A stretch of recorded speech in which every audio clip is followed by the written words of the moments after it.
ఎక్కువైపోతున్నది. వాడికి ఏదో కొద్దిగా ఇంట్రెస్ట్లు ఉన్నాయి బాపట్ల వాడి నేటివ్. ఈ మెన్నందరూ గోల, ఈ కానిస్టేబుల్కు డ్యూటీ లేదు ఏమి లేదు ఊరికే తిరుగుతున్నాడు సార్ అని. నేను ఐజీతో అప్పుడు చిత్తూరు కోటేశ్వరరావు గారు స్పెసిఫిక్గా చెప్పా, సార్ ఇది చాలా స్ట్రాంగ్ ఇన్ఫర్మేషన్, మీరు ఖచ్చితంగా దీన్ని వర్కౌట్ చేయమంటే ఐ విల్ షో రిజల్ట్, లేకపోతే ఐ విల్ పుష్ బ్యాక్ అన్నాను. వద్దు సత్యనారాయణ కంటిన్యూ చెయ్యి అన్నాను. సరే అని కంటిన్యూ. ఆఖరాకు ఏమంటే ఇప్పుడు 4 రౌండ్లు తీసుకొని వస్తున్నాడు ఈరోజు, మీరు ఉండండి అని వాడిని హోల్డ్ చేశాడు. చేసిన తర్వాత టీము టపటప పోయి వాడిని పట్టుకొని తీసుకొని వచ్చాము.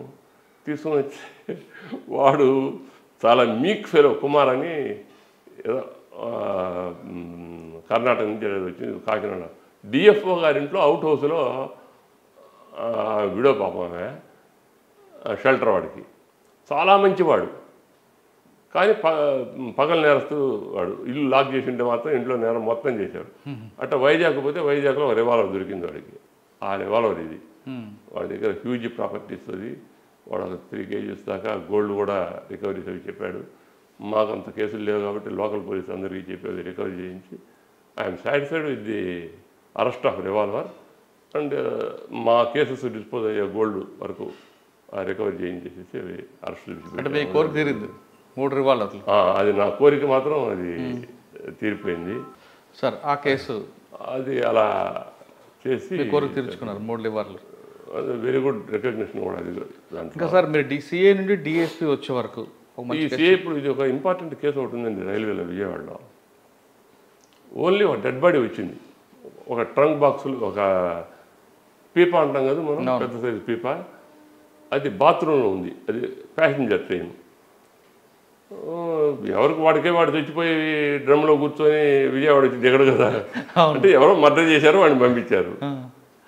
స్ట్రైట్ అవే మర్డర్. అంటే భోగిలో డ్రమ్ము, డ్రమ్లో బాడీ.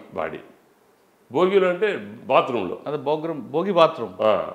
కొంతమంది అంతా డిలే చేయడానికి ఏం చేస్తారంటే ఏదో 174 CRPC కింద గుర్తు తెలియని శవం అంటూ కాదు, స్ట్రైట్ మర్డర్ మనం టేకప్ చేస్తామని చేసి ఒక 3 స్పెషల్ టీమ్స్ అరేంజ్ చేసి ఇక్కడి నుంచి రాజమండ్రి ఒకటి, రాజమండ్రి టు వైజాగ్ ఒకటి, వైజాగ్ నుంచి ఎండ్ ఆఫ్ ది స్టేట్ ఒకటి, పాంప్లెట్స్ పెద్దవి ప్రింట్ చేయించేసేసి వాడి ఫోటో అది పెట్టి ప్రతి ప్యాసింజర్ ఆగే రైల్వే స్టేషన్స్ అన్నిట్లో ఆర్పిఎఫ్ స్టేషన్, పోలీస్ స్టేషన్ ఉంటే అక్కడ పక్కనే ఉన్న బంక్స్, ఆ విలేజ్లో ఉన్నటువంటి గ్రామ పంచాయతీ అలాంటి వాటిల్లో అన్నిట్లో కొన్ని షాప్స్లో ఎక్కడెక్కడ పెట్టింది రాసుకుంటూ అలా ప్రతి ఊరికి చేయించేసేస్తే 6 నెలలైనా కూడా ఇన్ఫర్మేషన్ రాలే. కానీ మళ్ళీ 2 times 3rd time తిరుగుతూనే ఉన్నారు. ఆ నేమ్స్ అన్నీ రాసుకొని వస్తున్నారు, ఎవరితో మాట్లాడింది ఏంటి అనేది. వీళ్ళు ఇంత ఓపిక తిరుగుతున్నారని చెప్పి ఎవరో ఒక లేడీ వచ్చేసింది 6 నెలలు అయిన తర్వాత. సార్ మా పేరు చెప్పొద్దు, వాడు మాకు అన్నయ్య అవుతాడు, అక్కడ పెద్ద రౌడీలు ఉన్నారు, వాళ్ళు చంపారు, అందువల్ల నన్ను నా పేరు బయటికి రానికుండా మీరు ఏమన్నా చేయండి, చచ్చిపోయిన వాడి పేరు ఇది, వాడు వైజాగ్ అని చెప్పింది. ఇంత భయపడిపోతున్నారు వీళ్ళు ఏంటిది? సరే అవసరమైనప్పుడు చెప్తామా, మీరు వెళ్ళండి అన్నా వాడిని చెప్పి పంపించాము. అక్కడికి పోయి విచారించుకున్నారు మన వాళ్ళని పంపించి. ఈమె చెప్పిన పద్ధతి ప్రకారం అక్కడ వ్యక్తి ఉన్నాడు, వాడు లేడు ఇప్పుడు. ఇంకా మనం టీం బయలుదేరి వెళ్ళాం. వెళితే ఎంఈ కృష్ణారావు గారు అక్కడ commissioner police.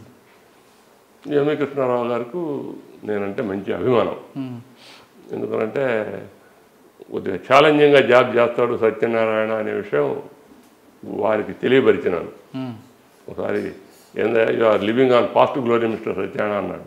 No sir, I will prove my mettle అని ఛాలెంజెస్ చేశాం.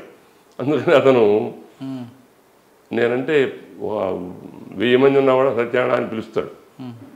మంచి రెస్పెక్టు, చాలా ఇది ఆ అండర్స్టాండింగ్ ఉంది.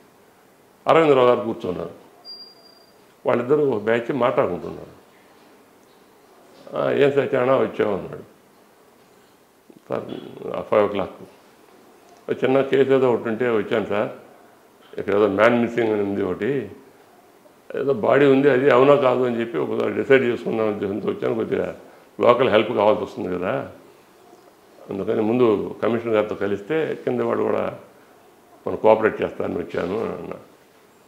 అదేంత పని కూర్చో అన్నాడు. వద్దులేండి సార్ అన్నా.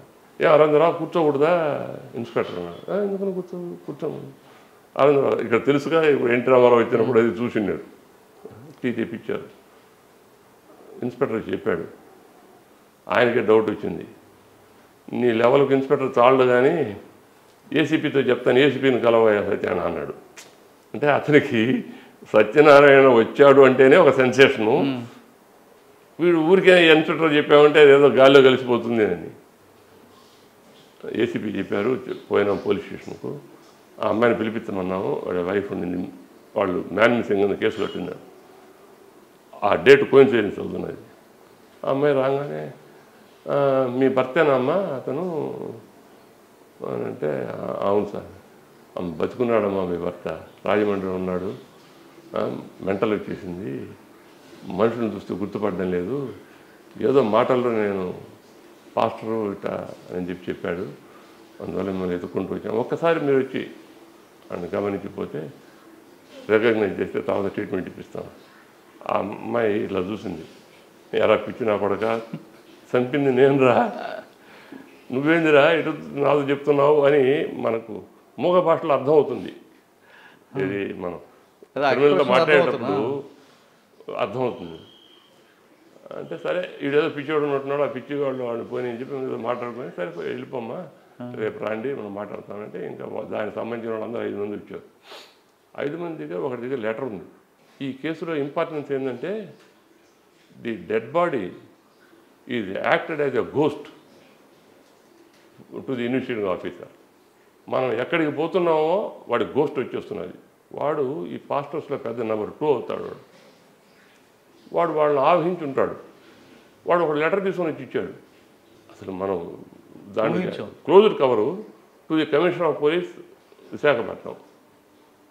క్లోజ్డ్ కవర్ నేను ఓపెన్ చేశాను. నైట్ 10:30 టైం ఓపెన్ చేసి to the commissioner of police Visakhapatnam. Sir, I'm having the following 6 people as enemies.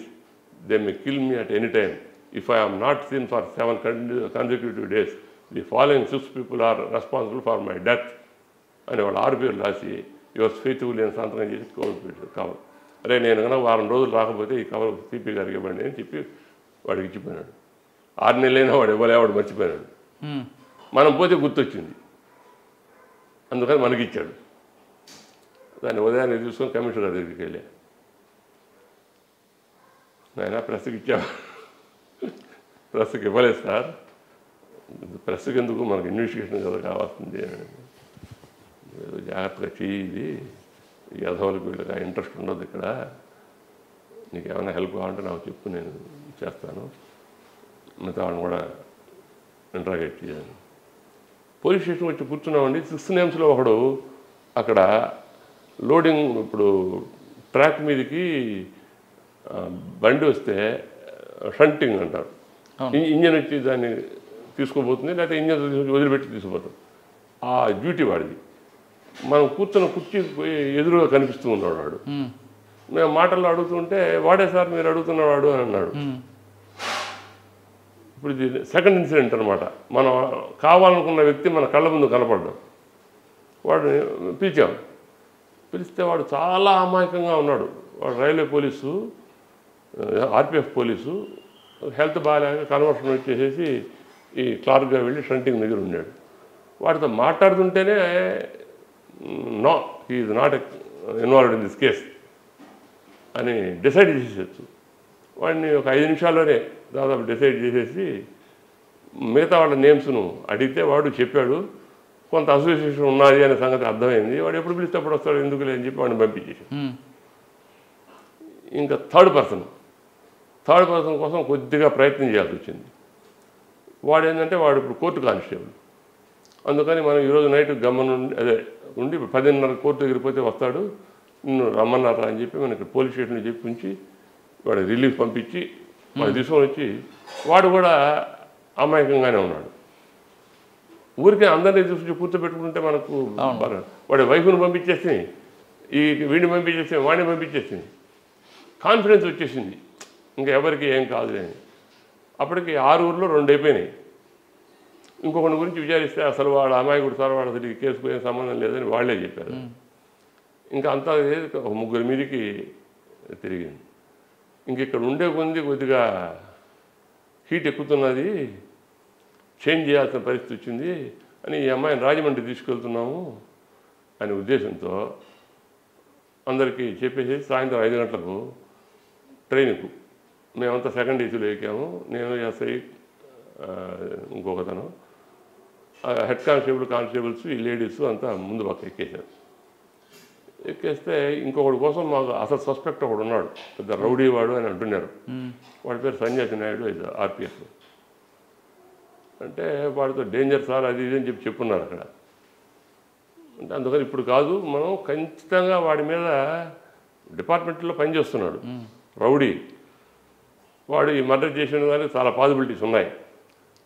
అందుకని వాడి మీద మనం చేసేటప్పుడు మనం కేర్ఫుల్గా ఉండాలి. అలా కాకపోతే మళ్ళీ రివర్స్ అవుతుంది అని చెప్పినప్పుడు ట్రైన్ బయలుదేరుతున్నదండి. బయలుదేరేటప్పుడు ఆ సన్యాసి నాయుడు పరిగెత్తుకుంటూ మన కంపార్ట్మెంట్ దగ్గరికి వచ్చాడు.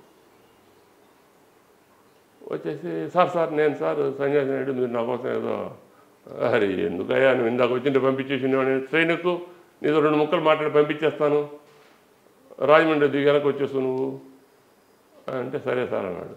వీడిని చూసి వేరే కంపార్ట్మెంట్లో కూర్చోబెట్టుకుని ఎస్ఐని ఇచ్చి వేరే కంపార్ట్మెంట్లో కూర్చోబెట్టించాం. కదండి అన్నాడు. వీడు దొరికాడని ఆ అమ్మాయికి తెలియకూడదు, ఆ అమ్మాయి ఉన్నదని వీడికి తెలియకూడదు. ఇదంతా ఫోన్లో ఆపరేట్ చేస్తున్నాం. 3 కంపార్ట్మెంట్లో 3 ఉన్నాం. ఇక్కడ విజయవాడకు ఫోన్ చేసి చెప్పేసాం, ఒక జీప్ రెడీగా పెట్టండి, వాళ్ళు ఎవరిని దిగకూడదు. నంబర్ 1 వాడు దిగంగానే తాడేపల్లి తీసుకుపోయి తాడేపల్లి లాకప్లు వేసేయండి వాడిని. తర్వాత ఎవరికి తెలియదుగా, ఈ అమ్మాయి వాళ్ళని మాత్రం పోలీస్ స్టేషన్లో కూర్చోబెట్టమన్నాం. పోలీస్ స్టేషన్లో కూర్చోబెట్టి వైఫ్ 2 పిల్లలు. కాదండి, అమ్మాయి నా భర్త బాగా బతికే ఉన్నాడని మీరు చెప్తే నమ్మిందా? ఏంది నమ్మేది, ఆమె తప్పింతే. కొంత సస్పిషన్ ఉంది, ఈ సన్యాసి నాయుడు ఆమెకు టచ్ ఉందని, అందుకని వీడు జరిగి ఉండొచ్చు అనేటువంటిది కొద్దిగా అక్కడ వాళ్ళు చెప్పినటువంటి మాటల్లో. వాటితో కూడా ఇంకెవరున్నారో తెలియదు. అన్న తర్వాత ఆ అమ్మాయి చూపులో ఏం చెప్పానుగా, ఎవరో అమ్మాయి కూడా ఉన్నట్టున్నాడు, వాడు బతుకున్నాడు అంటే మేము చంపితేను అని అది నవ్వింది. సరే మనం ఏదో అమాయకంగానే యాక్ట్ చేసుకుంటూ వచ్చాం. ఇక్కడ తీసుకొని వచ్చాము, కూర్చోబెట్టి ఒక రోజంతా ఇంట్రాగేట్ చేసామండి. వాడినేమో లాకప్లో పెట్టాం. టెన్షన్ పెరిగిపోతున్నది. వాడేమో గవర్నమెంట్ సర్వెంటు, మళ్ళీ వాడు ఆప్షన్స్ ఇవన్నీ కనుక వచ్చాయంటే మనకు కౌంట్రాక్ట్ అవుతాయి. అంటప్పటికి ఎంతసేపు విచారించినా కూడా ఎక్కడ బ్రేక్ రావడంలే. ఏముంది ఎవిడెన్స్ మనకు అక్కడ చూసిన వాళ్ళు ఎవరు లేరు, వీళ్ళ మీద అనుమానమే అంతే. అప్పుడు మాకు మంచి ఇన్స్పెక్టర్ డిఎస్పీ గారు ఉండేవారు. ఆయన పేరు చెప్తా, రాజమండ్రి సెటిల్ అయిన ఆయన చాలా Christian officer, very good intelligent officer. ఆయన దగ్గరకు వచ్చి నేను చెప్పేసా, సార్ నేను ఎగ్జాస్ట్ అయిపోయినా, ఇంకా నా వల్ల కావడంలే, దీంట్లో బ్రేక్ త్రూ కావాలంటే వీడు క్రిస్టియన్స్, పిల్లలేమో బాగా క్రిస్టియానిటీ మీద మంచి ఎక్కువగా ఉన్నారు, ఆ డైలాగులు ఏదో కొట్టి మీరు పిల్లల దగ్గర నుంచి ఏదన్నా ఉంటే రాబట్టండి, ఆ వైఫ్తో మాత్రం లాభం లేదు సార్. నా ఉద్దేశంలో వైఫ్ వాడు ముద్దాయిలు అంటారు అని చెప్తే సరే నువ్వు పోయి భోజనం చేసి రాకపోతే వచ్చాను అన్నాడు.